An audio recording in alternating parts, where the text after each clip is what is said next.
بسم اللہ الرحمن الرحیم۔ السلام علیکم، میں ہوں حسن شام، ایک بہت ہی اہم ویلاگ کے ساتھ۔ سب سے پہلے آپ سے گزارش ہے میرے چینل کو سبسکرائب کریں، ساتھ لگے بیل آئیکن پر ضرور پریس کریں، ویڈیو کو لائک کریں، شیئر کریں۔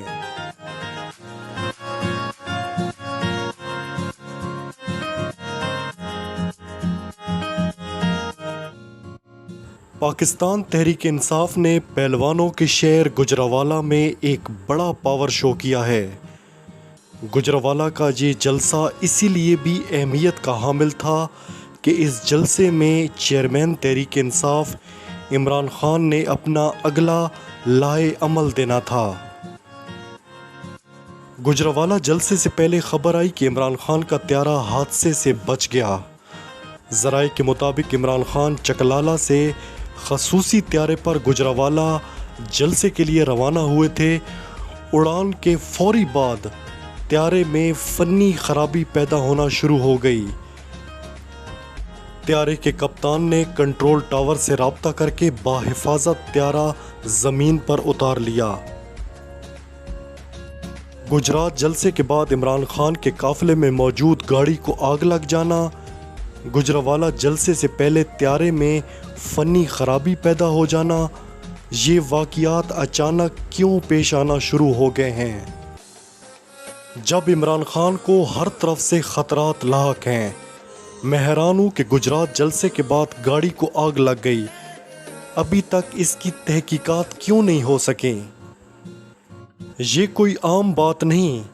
جب آپ چاروں طرف سے خطرات میں گھرے ہوں تو کہیں نہ کہیں سے بھی کوئی حرکت ہو سکتی ہے۔ اب میدان میں عمران خان سے کوئی نہیں لڑے گا اور نہ ہی یہ اس قابل رہ گئے ہیں۔ بزدل حریف ہمیشہ میدان سے بھاگتا ہے اور یہ لوگ بھاگ چکے ہیں۔ اسی لیے عمران خان کو وارننگ دی جا رہی ہے۔ دیکھیں، موت برحق ہے اور سب کو آنی ہے۔ عمران خان کی عمر 70 برس ہے۔ باقی سیاستدان اور اہم شخصیات کی عمریں بھی عمران خان کی عمر سے اوپر نیچے ہیں۔ کوئی 70 کی لائن میں ہے، کوئی 50 اور 60 کی لائن میں ہے۔ ان میں سے کون کتنے سال تک دنیا میں رہے گا؟ کتنا آپ اپنے آپ کو سنبھال کر رکھ سکتے ہیں؟ 10 سال، 15 سال، 20 سال؟ اور کتنا مزید دنیا میں رہنا ہے؟ باقی زندگی اور موت کا مالک اللہ ہے۔ ہم سے پہلے نہ جانے کتنے انسان دنیا سے رخصت ہو گئے۔ انبیاء اکرام، اولیاء اکرام، دنیا کے طاقتور لوگ سب دنیا چھوڑ گئے، تو پھر ہم کس کھیت کی مولی ہیں؟ چیئرمین تحریک انصاف نے گوجرانوالہ میں اہم خطاب کیا ہے۔ انہوں نے کہا کہ توہین عدالت کیس میں اسلام آباد ہائی کورٹ سے جو بھی فیصلہ آئے گا وہ قبول کروں گا۔ توہین عدالت کیس زیر سماعت ہے، اسی لیے اس پر بات نہیں کروں گا۔ شہباز گل کوئی دہشت گرد یا قاتل نہیں تھا کہ تشدد کیا جاتا، اسی لیے ری ایکٹ کیا تھا۔ مجھے عدالت میں بات کرنے کا موقع نہیں دیا گیا۔ عمران خان نے چیف جسٹس اطہر من اللہ کے فیصلوں کی تعریف کی۔ عمران خان نے کہا کہ اسلام آباد ہائی کورٹ نے کئی زبردست فیصلے کیے ہیں۔ انہوں نے اپنے خطاب میں کہا کہ مجھ پر اب تک 20 مقدمات بن چکے ہیں۔ یہ مجھے پکڑنے آ رہے تھے۔ میں نے اپنا بیگ تیار کر کے جیل کی تیاری کر لی تھی۔ جیل تو چھوٹی چیز، ملک کو حقیقی آزادی دلانے کے لیے جان بھی قربان کرنے کے لیے تیار ہوں۔ عمران خان نے کہا کہ میں نے اپنی ڈسٹرکٹ تنظیموں کو خط لکھ دیا ہے کہ لوگوں کو تیار کرو۔ میں کسی وقت بھی کال دے سکتا ہوں اور میں کال دوں گا تو سب نے تیار رہنا ہے۔ میں اب اس نتیجے پر آ گیا ہوں کہ جو کچھ میں نے 5 مہینوں میں دیکھا، میری قوم حقیقی آزادی کے لیے تیار ہو چکی ہے۔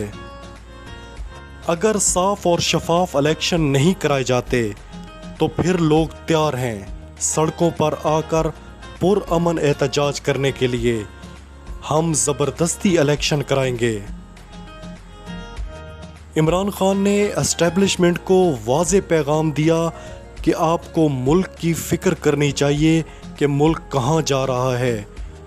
آپ یہ سب روک سکتے تھے، اب بھی وقت ہے، ملک کی فکر کریں۔ انہوں نے کہا کہ اب جو کچھ بھی ہوگا اس کے ذمہ دار آپ ہوں گے۔ عمران خان سے اظہار یکجہتی کے لیے ملک بھر میں احتجاج اور ریلیاں نکالی گئیں۔ ویسے حیران کن صورتحال ہے، ان 5 مہینوں میں اللہ نے کیسے لوگوں کے دل پھیر دیے۔ نواز شریف کو 3 بار اقتدار سے ہٹایا گیا، بے نظیر بھٹو، یوسف رضا گیلانی، مگر کسی کے لیے لوگوں کو اس طرح نکلتے نہیں دیکھا۔ ممکن ہے اگر یہ عمران خان کو نہ ہٹاتے تو اس کی اتنی مقبولیت نہ ہوتی جتنی اب ہے۔ انہوں نے عمران خان پر احسان عظیم کیا ہے۔ آج ہر آدمی مہنگائی اور بے روزگاری کی وجہ سے سخت پریشان ہے۔ مہنگائی عمران خان کے دور میں بھی تھی، مگر چیزیں پہنچ سے دور نہیں تھیں۔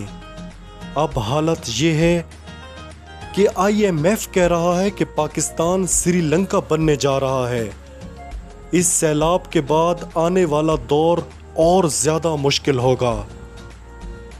اب لوگوں کو عمران خان کا دور یاد آ رہا ہے کہ کرونا جیسی وبا میں بھی عمران خان نے کس طرح معیشت کو سنبھالا۔